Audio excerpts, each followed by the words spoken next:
नमस्कार। आज का अपना जो टॉपिक है वो है बीए फर्स्ट ईयर का सामाजिक नियंत्रण पेपर फर्स्ट। सामाजिक नियंत्रण की जो अवधारणा है वो समाजशास्त्रीय साहित्य में क्या है, महत्वपूर्ण स्थान रखती है। मैकाइवर एवं पेज समाजशास्त्री हुए हैं। वो कहते हैं कि समाजशास्त्रीय साहित्य का एक बहुत बड़ा भाग सामाजिक नियंत्रण का क्या विवेचन करता है। एक अन्य अमेरिकन समाजशास्त्री हुए हैं E.A. रोस। वो पहले व्यक्ति हैं जिन्होंने सामाजिक नियंत्रण विषय पर 1901 में अपनी कृति सोशल कंट्रोल में जो सामाजिक नियंत्रण उस पर व्यवस्थित विचार व्यक्त किए, पहले व्यक्ति थे। अब बात आती है कि सामाजिक नियंत्रण है क्या। तो जनरली ये माना जाता है कि लोगों को समूह द्वारा स्वीकृत नियमों के अनुसार आचरण करने के लिए बाध्य करना ही क्या है, सामाजिक नियंत्रण है। किंतु वर्तमान समय में क्या माना गया है कि सामाजिक नियंत्रण का तात्पर्य जो है वो संपूर्ण समाज व्यवस्था के नियमन से है, जिसका उद्देश्य सामाजिक आदर्शों एवं उद्देश्यों को प्राप्त करना है। मैकाइवर पेज जो समाजशास्त्री हैं, जो मुख्य रूप से सामाजिक संबंधों की बात करते हैं, वो उनका मानना है कि सामाजिक नियंत्रण का अर्थ उस तरीके से है जिससे संपूर्ण सामाजिक व्यवस्था की एकता और उसका स्थायित्व क्या बना रहता है। इसके द्वारा इस समस्त व्यवस्था क्या एक परिवर्तनशील संतुलन के रूप में क्रियाशील रहती है। इसके द्वारा सामाजिक नियंत्रण के द्वारा कहने का तात्पर्य है कि सामाजिक नियंत्रण है उसके माध्यम से समाज में व्यवस्था कायम होती है, समाज में एकता एवं स्थायित्व में क्या है, सुदृढ़ता आती है। रोस हैं जिन्होंने सामाजिक नियंत्रण पर सबसे पहले अपने विचार व्यक्त किए थे। उनका मानना है कि सामाजिक नियंत्रण का तात्पर्य उन सभी शक्तियों से है जिनके द्वारा समुदाय व्यक्ति को क्या है, अपने अनुरूप बनाता है। कि कहने का मतलब बाध्यकारी शक्तियाँ जो व्यक्ति को उसके व्यवहार को समाज के अकॉर्डिंग क्या करती हैं, कंट्रोल करती हैं, समाज के अकॉर्डिंग चलाने के लिए कंट्रोल करती हैं। अब नेक्स्ट हम बात करते हैं कि सामाजिक नियंत्रण की आवश्यकता क्यों है समाज में। तो सामाजिक नियंत्रण की जो हम बात कर रहे हैं उसमें जो ये थिंकर हुए हैं मैकाइवर पेज रोस है, ये बात कर ही रहे हैं कि समाज में एकता स्थायित्व की सुदृढ़ता के लिए क्या है, बनाए रखने के लिए सामाजिक नियंत्रण आवश्यक है। व्यक्ति क्या है, समाज से हटकर जो है कोई स्थिति ऐसी क्रिएट नहीं करे कि समाज में अव्यवस्था फैल जाए, उसके लिए सामाजिक नियंत्रण की आवश्यकता है। ऐसी इनके मतलब हम पढ़ ही रहे हैं, इनके थिंकर्स के माध्यम से पता चल रहा है। तो सामाजिक संगठन की स्थिरता और मुख्य रूप से परंपराओं की रक्षा के लिए सामाजिक नियंत्रण की आवश्यकता समाज में है। सामाजिक नियंत्रण का जो उद्देश्य है, समाज की व्यवस्था को बनाए रखना, परंपराओं का पालन करना। परंपराएं क्या होती हैं, जो हमें हमारे पूर्वजों से जिन कृत्यों को हम निभाते हुए देखते हैं और उसी को हम फॉलो करते जाते हैं, वो पीढ़ी दर पीढ़ी वो परंपराएं होती हैं। तो परंपराओं में हमारे पूर्वजों का अनुभव एवं ज्ञान निहित होता है, जिसे नई पीढ़ी पुरानी पीढ़ी के द्वारा सीखती है। और परंपराओं के अनुसार आचरण करने से क्या समाज में एक रूपता एवं दृढ़ता बनी रहती है। सामाजिक नियंत्रण के द्वारा क्या है, लोगों को परंपराओं को मानने के लिए क्या किया जाता है, बाध्य किया जाता है। दूसरा वही सामाजिक संगठन की स्थिरता के लिए कि भी है ना, कोई भी व्यक्ति क्या है निरंकुश अराजक नहीं हो जाए, उसकी प्रवृत्तियों पर नियंत्रण जो है वो समाज के द्वारा रखा जाता है, ताकि वो अराजक होकर कोई मनमानी नहीं करे। तो इसलिए सामाजिक संगठन की स्थिरता के लिए भी सामाजिक नियंत्रण की आवश्यकता होती है। अगला है वही समूह में एकता एक रूपता के लिए जो है भी समाज एवं समूह का सुचारू रूप से संचालन क्या तभी संभव है जबकि वहाँ उस समाज में एकता हो, एक रूपता हो, उसके समूह के व्यवहारों में क्या है, समानता हो एक तरह से। और सामाजिक नियंत्रण के द्वारा क्या लोगों के विचार जो होते हैं, व्यवहार जो होते हैं, मनोवृत्तियाँ जो होती हैं, उनमें क्या है, एकरूपता लाई जाती है।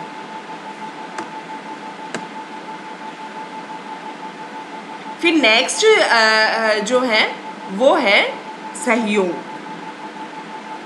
समूह के व्यवस्थित रूप से जो है संचालन के लिए क्या है, या समाज के अस्तित्व एवं निरंतरता को बनाए रखने के लिए आवश्यक है कि उसके सदस्यों में परस्पर सहयोग हो, और नियंत्रण की सहायता से क्या है, लोगों में सहयोग जो है वो प्राप्त किया जाता है। सहयोग के अभाव में क्या समाज में अनियंत्रण की स्थिति पैदा हो जाएगी, संघर्ष की स्थिति पैदा हो जाएगी। तो इसके लिए क्या है कि समाज में सामाजिक नियंत्रण के द्वारा सहयोग की स्थिति पैदा की जाती है, सहयोग लाया जाता है। सहयोग से ही क्या है, समाज में सामूहिक लक्ष्यों की प्राप्ति हो सकती है। बिना सहयोग के कोई भी व्यक्ति है, किसी अन्य व्यक्ति के सहयोग के बिना समाज में कोई काम नहीं कर सकता है। इसलिए सामाजिक नियंत्रण की आवश्यकता रहती है। नेक्स्ट है सामाजिक सुरक्षा। सामाजिक सुरक्षा जो है वो उसमें क्या है कि सामाजिक नियंत्रण लोगों को मानसिक एवं बाह्य सुरक्षा प्रदान करता है। उसके हितों की, व्यक्ति के हितों की रक्षा के लिए मानसिक रूप से उसको संतुष्टि एवं सुरक्षित महसूस कराने के लिए क्या है, सामाजिक उसका जो है नियंत्रण का होना आवश्यक है। नेक्स्ट जो है वो है व्यक्तिगत व्यवहार पर नियंत्रण। सामाजिक नियंत्रण के द्वारा क्या है कि व्यक्ति कोई स्वच्छंद व्यवहार एवं मनमानी नहीं करे। सामाजिक नियंत्रण के द्वारा उस पर इस तरह के व्यवहार पर जो है वो रोक लगाई जाती है। यदि प्रत्येक व्यक्ति अपनी इच्छा अनुसार व्यवहार करेगा तो फिर समाज में क्या है, व्यवस्था कायम नहीं रह पाएगी, और उससे क्या है, हर व्यक्ति स्वच्छंद होकर घूमेगा और अपनी मनमानी करेगा, अराजकता की स्थिति पैदा हो जाएगी, जंगल राज हो जाएगा, किसी तरह का कोई एक तरह से सिस्टम समाज में नहीं रह पाएगा। तो उसके लिए क्या है, इन सब चीज़ों को कंट्रोल करने के लिए क्या है, समाज में सामाजिक नियंत्रण की आवश्यकता पड़ती है। जो एक थिंकर हुए हैं लैंडिस, उन्होंने कहा है कि मानव नियंत्रण के कारण ही क्या है, मानव है समाज में, वरना तो क्या है, बिना नियंत्रण के तो क्या है, हर व्यक्ति मार काट करके, एक दूसरे को मार काट करके और मर जाएंगे। इससे क्या है, समाज का विनाश हो जाएगा, सृष्टि का विनाश हो जाएगा। तो इसलिए क्या है, सामाजिक नियंत्रण की जो है वो आवश्यकता पड़ती है। नेक्स्ट फिर है सामाजिक नियंत्रण के प्रकार, या कह सकते हैं स्वरूप। तो विभिन्न विद्वानों ने सामाजिक नियंत्रण के विभिन्न जो है प्रकारों की विवेचना की है। तो फर्स्ट है चेतन और अचेतन नियंत्रण। एक अमेरिकन समाजशास्त्री हुए कुले तथा एल बर्नार्ड, इन्होंने क्या है, सामाजिक नियंत्रण के दो स्वरूप बताए, चेतन और अचेतन। फॉर एग्जाम्पल, कुछ व्यवहार जो ऐसे होते हैं जिनके प्रति क्या हम अधिक सचेत होते हैं और ये ध्यान रखते हैं कि उनको निभाने में क्या कोई त्रुटि ना हो जाए। जैसे एक क्लर्क ऑफिस में अपने बॉस की कुर्सी पर नहीं बैठता, किंतु उन्हीं कुर्सियों पर बैठता है जो क्या है, क्लर्कों के लिए है। इस प्रकार इस स्थिति को समझकर वो मतलब कार्य करता है। दूसरी ओर कुछ व्यवहार ऐसे होते हैं जो हमारे व्यक्तित्व और मूल्यों के क्या है, अंग बन चुके हैं, और जिनका हमारे मस्तिष्क में क्या है, जो प्रभाव है, जो एक तरह से इफेक्ट है, वो स्थायी रूप से हो चुका है। उनका पालन करने के लिए हमें क्या, ज़्यादा दिमाग लगाने की ज़रूरत नहीं पड़ती, ज़्यादा सोचना नहीं पड़ता है, वरन वो क्या स्वतः ही हमारे आचरण में या हमारे व्यवहार में आ जाते हैं। उदाहरण के लिए वस्त्र पहनते समय हमें जिस वस्त्र को धारण करना वही पहनते हैं, बनियान को कोट का पर धारण नहीं करते हैं। ये सब कुछ अचेतन रूप में होता है, क्योंकि वर्षों से हम एक निश्चित प्रकार का आचरण के कारण हम क्या स्वतः ही वैसा करते आ रहे हैं। तो इस प्रकार से कुले और बर्नार्ड ने क्या है, ये दो प्रकार के चेतन और अचेतन नियंत्रण बताए। नेक्स्ट है प्रत्यक्ष और अप्रत्यक्ष नियंत्रण। एक विचारक हुए कार्ल मानहीम, उन्होंने सामाजिक नियंत्रण के प्रत्यक्ष व अप्रत्यक्ष स्वरूपों का क्या है, विवेचन किया है, उल्लेख किया है। प्रत्यक्ष नियंत्रण से तात्पर्य है जो व्यक्ति पर उसके बहुत समीप के व्यक्तियों द्वारा एक तरह से डायरेक्ट लागू किया जाता है, जैसे माता पिता, मित्र जो होते हैं, गुरुजन, पड़ोसी होते हैं, ठीक है। एक होता है कि व्यक्ति के जो है उन जो डायरेक्ट उसके जो जानकार हैं, संबंधी हैं, माता पिता, मित्र, गुरुजनों के अलावा मतलब जो व्यक्ति के शेष सामाजिक और भौतिक पर्यावरण जो है तथा विभिन्न समूह संस्थाएं हैं जो उस पर क्या है सामाजिक नियंत्रण लागू करते हैं। एक तरह से वो अप्रत्यक्ष नियंत्रण होता है। नियंत्रण का ये स्वरूप अत्यधिक क्या होता है, सूक्ष्म व्यवहारों को नियंत्रित करने वाला होता है और ये व्यक्ति को क्या है एक विशेष प्रकार से व्यवहार करने को क्या करता है, बाध्य करता है। नेक्स्ट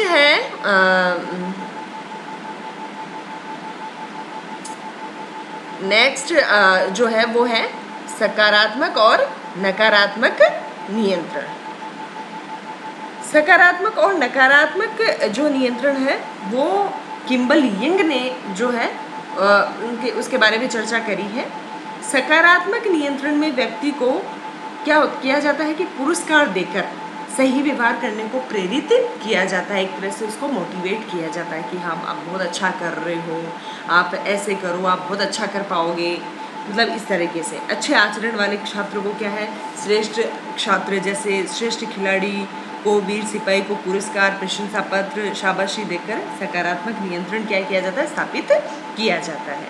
नकारात्मक नियंत्रण में समाज विरोधी व्यवहार करने वाले व्यक्ति को क्या किया जाता है, दंडित किया जाता है। ठीक है कि भी व्यक्ति ने जो है कोई उसका दंड की जो मात्रा है वो भी उसके अपराध पर बहुत कुछ डिपेंड करती है कि व्यक्ति ने किस प्रकार का अपराध किया, उसी हिसाब से उसको दंड मिलता है। दंड उपहास, व्यंग्य, आलोचना, बहिष्कार, जेल, जुर्माना आदि कई प्रकार हैं दंड के, उसके हिसाब से मिलता है। और वर्तमान आधुनिक एवं आदिम समाजों में क्या है, नकारात्मक सामाजिक नियंत्रण ही हमेशा से क्या अधिक प्रभावकारी रहा है। नेक्स्ट है संगठित, असंगठित तथा सहज नियंत्रण। इसको गुरविच तथा मूर जो विद्वान हैं उन्होंने ये रूप बताए हैं। तो संगठित नियंत्रण का अर्थ उस नियंत्रण से है जो अनेक छोटी बड़ी एजेंसियों और व्यापक नियमों द्वारा व्यक्तियों के व्यवहारों को प्रभावित करता है।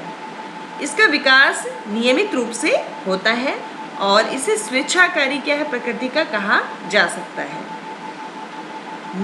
शिक्षण संस्थाएं, परिवार, राज्य, बैंक आदि द्वारा जो लागू किया गया नियंत्रण है वो इसी श्रेणी में आता है। फिर है असंगठित नियंत्रण। इसमें क्या है, जैसे दैनिक जीवन में इसका प्रभाव अधिक होता है। संस्कारों, परंपराओं, जनरीतियों, प्रथाओं, लोकाचारों आदि में इस प्रकार की नियंत्रण का जो है वो इस प्रकार का नियंत्रण आता है। फिर है सहज नियंत्रण। सहज नियंत्रण का आधार व्यक्तियों के अनुभव, मूल्य, आदर्श, विचार और आवश्यकताएं हैं। व्यक्ति अपनी आवश्यकताओं की पूर्ति हेतु स्वतः ही कार्य करता है और कुछ व्यवहारों को क्या वो सीखता है। व्यक्ति स्वयं अपने अनुभव एवं आवश्यकता के अनुसार क्या है, कुछ नियंत्रणों को क्या है स्वीकार कर लेता है, जो कि सहज नियंत्रण कहलाते हैं। फिर है सत्तावादी एवं लोकतांत्रिक नियंत्रण। लैपियर करके विद्वान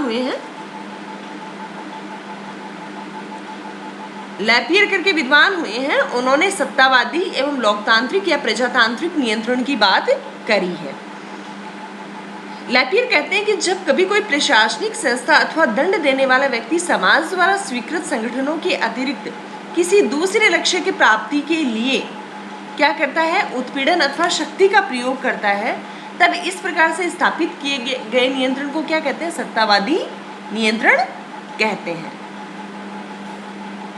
लोकतांत्रिक नियंत्रण में क्या होता है, व्यक्ति को स्वेच्छा से एक विशेष प्रकार का आचरण करने को प्रेरित किया जाता है। इसमें व्यक्तियों को संतुष्ट करने के लिए आपसी वार्तालाप किया जाता है। फिर नेक्स्ट है वो है औपचारिक एवं अनौपचारिक सामाजिक नियंत्रण। औपचारिक सामाजिक नियंत्रण का अर्थ है कि जो राज्य सरकार या किन्हीं औपचारिक जो संस्थाएं होती हैं वो अपने सदस्यों के व्यवहारों को नियंत्रित करने हेतु स्पष्टतः परिभाषित नियमों के द्वारा लागू करती हैं, और इन नियमों का क्या सदस्यों पर क्या है, एक बाध्यतामूलक प्रभाव होता है। तो जो औपचारिक संस्थाएं बनी होती हैं जिनके कुछ नियम कानून होते हैं, वो जब व्यक्तियों पर क्या है अपना एक तरह से नियंत्रण स्थापित करती हैं तो वो औपचारिक नियंत्रण होता है। उसके अलावा जो अनौपचारिक नियंत्रण है, तो अनौपचारिक नियंत्रण जो है वो जिसमें जनरीतियाँ, प्रथाएं, परंपराएं, पीढ़ियाँ, आदर्श, विश्वास, धर्म, नैतिकता आदि जो काम में लिए जाते हैं, आदि के माध्यम से मतलब हमारी जो परंपराएं चलती आ रही हैं, प्रथाएं चली आ रही हैं, पीढ़ी दर पीढ़ी परंपराएं, जनरीतियाँ, जिनका क्या है, हम एक समाज में अपने उपहास, व्यंग्य, हास्य, उनके डर से एक मतलब अपने पूर्वजों को हम देखते हैं और उनके डर से जब हम उनका पालन करते आते हैं तो वो होता है अनौपचारिक नियंत्रण। अब हम नेक्स्ट बात करते हैं सामाजिक नियंत्रण के जो साधन हैं, उनकी साधन या अभिकरणों की, मीन्स एंड एजेंसीज। तो मीन्स और एजेंसीज क्या हैं? सामाजिक नियंत्रण की व्यवस्था को प्रभावी बनाने के लिए जो ये अभिकरण होते हैं, ये एक तरह से क्या होते हैं कि कोई संगठन या सत्ता के रूप में होते हैं जो कि अपना नियंत्रण समाज पर लागू करते हैं। हम यहाँ पे कुछ अभिकरणों का उल्लेख करेंगे। इसमें पहला है परिवार। नियंत्रण में के अनौपचारिक, असंगठित और प्राथमिक साधनों में परिवार का जो स्थान है वो क्या है? सर्वोपरि है। परिवार व्यक्ति के समाजीकरण में प्रमुख भूमिका निभाता है, अदा करता है। समाजीकरण मतलब जब समाज व्यक्ति जन्म लेता है तब वो व्यक्ति जैविक प्राणी होता है और जब धीरे धीरे वो सामाजिक नियमों को सीखता है तो जो सीखने की प्रक्रिया होती है वो समाजीकरण कहलाती है। तो समाजीकरण के द्वारा परिवार व्यक्ति को सामाजिक विश्वासों, मूल्यों, आदर्शों, परंपराओं एवं नियमों से क्या कराता है? परिचित कराता है। व्यक्ति स्वतः ही सामाजिक नियमों को आत्मसात कर उनके अनुरूप आचरण करने लगता है, जिससे कि समाज में सामाजिक नियंत्रण बनता है। नेक्स्ट है जनरीतियाँ। जनरीतियों के बारे में समनर ने बहुत कुछ लिखा है। समनर जो विद्वान है उन्होंने स्पेशली जनरीतियों की चर्चा की है। तो उनका मानना है कि जनरीतियाँ प्राकृतिक शक्तियों के समान होती हैं जिनका पालन व्यक्ति अचेतन रूप से करता है। जनरीतियाँ सामाजिक नियंत्रण में महत्वपूर्ण भूमिका निभाती हैं। इनका जन्म स्वतः होता है और बार बार दोहराने से क्या होती है? विकसित होती है। इनकी उत्पत्ति जानबूझकर किए गए प्रयत्नों से ही होती है। नेक्स्ट है लोकाचार या रूढ़ियाँ। जब जनरीतियाँ क्या है? समूह कल्याण की भावना से जुड़ जाती हैं तो वह लोकाचार का रूप ग्रहण कर लेती हैं। इनका उल्लंघन करने पर क्या कठोर दंड की व्यवस्था होती है। लोकाचार में उचित अनुचित का भाव भी निहित होता है। नेक्स्ट है प्रचार। वर्तमान समय में क्या है? प्रचार जो है वो सामाजिक नियंत्रण का एक प्रमुख साधन बनता जा रहा है। व्यक्ति एवं समूह के व्यवहार पर प्रचार द्वारा नियंत्रण रखा जाता है। प्रचार के लिए अनेक साधनों का प्रयोग किया जाता है, जैसे अखबार है, अनेक तरह की मैगजीन्स हैं, कोई लिटरेचर साहित्य है, रेडियो है, टेलीविज़न है, सिनेमा है आदि। प्रचार के द्वारा अच्छी और बुरी दोनों ही बातों का प्रसार किया जाता है और इसके द्वारा क्या है? सामाजिक जो कुप्रथाएं होती हैं जैसे दहेज, बाल विवाह, छुआछूत, विधवा विवाह निषेध, अन्य प्रकार के जो भी हमारे समाज में अंधविश्वास पाए जाते हैं वो उनसे छुटकारा पाने में क्या है? हम इसके माध्यम से काफ़ी हद तक सफल हुए हैं। नेक्स्ट है प्रथा। प्रथा भी सामाजिक नियंत्रण का प्रमुख साधन है। वह जनरीतियाँ व्यवहार में जब बहुत अधिक आ जाती हैं, पीढ़ी दर पीढ़ी हस्तांतरित होती रहती हैं और सारे समूह अथवा समाज की एक तरह से क्या आदत बन जाती हैं, तो वो क्या कहें? प्रथाओं का रूप ले लेती है। नेक्स्ट है जनमत। जनमत भी सामाजिक नियंत्रण का एक तरह से प्रमुख अनौपचारिक साधन है। आदिम एवं आधुनिक सभी समाजों में जनमत लोगों के व्यवहारों पर अंकुश रखता है। सभ्य समाजों में तो जनमत सरकार की नीतियों, संघ, राज्य, सामाजिक व्यवहार समूह पर अंकुश रखने वाली एक महान सामाजिक शक्ति है। नेक्स्ट है हास्य तथा व्यंग्य। हास्य और व्यंग्य के द्वारा प्राचीन समय से ही कह सकते हैं सामाजिक नियंत्रण रखा जाता रहा है। वर्तमान में भी एक तरह से प्रभावकारी नियंत्रण है कि हर कोई व्यक्ति अपनी बेइज्जती कह सकते हो, एक मजाक बनने के डर से किसी भी तरह का वो क्या है समाज के नियमों का उल्लंघन नहीं करना चाहता। तो हास्य और व्यंग्य भी क्या सामाजिक नियंत्रण के प्रमुख अनौपचारिक साधन। दंड एवं पुरस्कार। दंड एवं पुरस्कार सामाजिक नियंत्रण के प्रमुख साधन है। यदि व्यक्ति समाज विरोधी कार्य करता है और सामाजिक नियमों की क्या अवहेलना करता है तो समाज उसे दंड देता है, जिससे कि वह भविष्य में उन गलतियों को नहीं दोहराता। नेक्स्ट है नेता। नेता सामाजिक नियंत्रण के प्रभावकारी जो है वो साधन होते हैं। नेतृत्व नेता के अनेक प्रकार भी हो सकते हैं, राजनीतिक, सामाजिक, धार्मिक, सैनिक, परंपरावादी वगैरह वगैरह। तुर्की में जो विद्वान हुए हैं, समाजशास्त्री हुए हैं, उन्होंने इन्हें क्या है, सामुदायिक जीवन के प्रतिनिधि माना है, इसलिए इनका प्रभाव उनके अनुयायियों पर क्या अधिक होता है। नेता लोग क्या अपने आचरण, चरित्र, आदर्श, बुद्धि, परिश्रम से क्या लोगों के व्यवहार को एक निश्चित दिशा या डायरेक्शन प्रदान करते हैं। नेक्स्ट है कानून। सामाजिक नियंत्रण में क्या है, कानून की भूमिका अथवा महत्व को कई जो समाजशास्त्री हुए हैं, विद्वान हुए हैं, उन्होंने स्वीकार किया है। कानून समाज में क्या दो प्रकार के होते हैं, सकारात्मक और नकारात्मक। नकारात्मक पद्धति में कानून कुछ तथ्यों को करने के लिए मना करता है और सकारात्मक पद्धति में कुछ कार्यों को करने के लिए क्या है, निर्देश या कह सकते हो आदेश देता है। इसके अलावा जो है आगे है राज्य की भी, सामाजिक नियंत्रण में राज्य की भूमिका क्या है। तो राज्य अनेक प्रकार से नियंत्रण जो है वो रखता है, मौलिक अधिकारों का संरक्षण करता है। राज्य आंतरिक सुरक्षा, सुव्यवस्था, शांति बनाए रखता है, बाह्य आक्रमणों से हमारी क्या सुरक्षा करता है, सामाजिक क्रियाओं का नियंत्रण करता है, कल्याणकारी व्यवस्थाओं का निर्माण करता है, नई नई योजनाएं बनाता है, आर्थिक व्यवस्था पर नियंत्रण रखता है, वगैरह वगैरह। उसके अलावा सामाजिक नियंत्रण में धर्म की महत्वपूर्ण भूमिका होती है कि भी धर्म जो है शुरू से ही हमारे एक तरह से देश में, हमारे समाज में जो है धर्म का बहुत ज़्यादा प्रभाव रहा है। धर्म में जो है व्यक्ति परंपरावादी होता है और वो किसी भी एक जो है बड़ी शक्ति से उसको गलत कार्य करने पर एक तरह से उसमें डर रहता है, तो वो गलत कार्य उसको जो है वो शक्ति उसको डर रहता है, तो इसलिए वो शक्ति की वजह से वो गलत कार्य करने से रुक जाता है। तो मानव व्यवहार पर नियंत्रण रहता है, मानव में सद्गुणों का विकास भी होता है धर्म के माध्यम से। धर्म में बहुत अच्छी अच्छी एक तरह से क्या है, ईमानदारी, सत्य, अहिंसा की बातें की जाती हैं, जिससे भी व्यक्ति क्या है उन सद्गुणों को सीखता है और उसके मेंटली रूप से वो काफ़ी उसका विकास होता है। सुरक्षा की भावना भी उसमें पैदा होती है, पवित्रता की भावना का विकास होता है, धार्मिक संस्कारों का विकास होता है, व्यक्ति धर्म के अकॉर्डिंग जो है नैतिक नियमों का पालन करता है, तो इससे उसमें क्या है एक तरह से समाज के नियमों के अकॉर्डिंग चलने की एक भावना पैदा होती है। उसके व्यक्तित्व का विकास होता है, मनोवैज्ञानिक उसमें एक संतोष पैदा होता है, वो अनजाने डर से वो उसको एक तरह से डर उसमें बैठा रहता है कि भी गलत काम करने से उसका क्या विनाश हो सकता है। लोकाचारों की पुष्टि होती है। इसके अलावा नैतिकता एवं सामाजिक नियंत्रण है एक, जो धर्म की तरह ही है। नैतिकता व्यक्ति को उचित अनुचित का बोध कराती है और साथ ही उसे अच्छे कार्य करने का निर्देश देती है कि भी हमें ईमानदारी, सत्य, अहिंसा का पालन करना चाहिए और बुरे कार्यों पर जैसे बेईमानी, अनाचार, झूठ, चोरी आदि दुर्गुणों से हमें बचना चाहिए ये हमें नैतिकता से ही मिलती है ये चीज़ें। उसके अलावा शिक्षा, तो शिक्षा आज के ज़माने में, आधुनिक समय में बहुत ही महत्वपूर्ण रोल अदा कर रही है। शिक्षा के द्वारा क्या है, समाजीकरण जो है, व्यक्ति अपनी संस्कृति, समाज का समाजीकरण के माध्यम से ज्ञान प्राप्त करता है और इसमें जो है शिक्षा का महत्वपूर्ण रोल होता है। इसके अलावा बौद्धिक विकास, शिक्षा का एक महत्वपूर्ण कार्य होता है बुद्धि का विकास। जो आज वर्तमान की जो शिक्षा वो तर्क विज्ञान पर आधारित है और ये मानव मस्तिष्क का क्या है विकास करती है, ताकि वो अनैतिक कार्यों से बच सके और एक नैतिकता के अनुसार चलते हुए, ईमानदारी के साथ चलते हुए अपने कार्यों को करे और समाज में सुव्यवस्था स्थापित करे।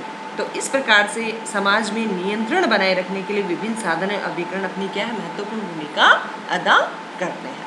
ये आज का अपना टॉपिक कंप्लीट हुआ, BA फर्स्ट ईयर का सामाजिक नियंत्रण। धन्यवाद।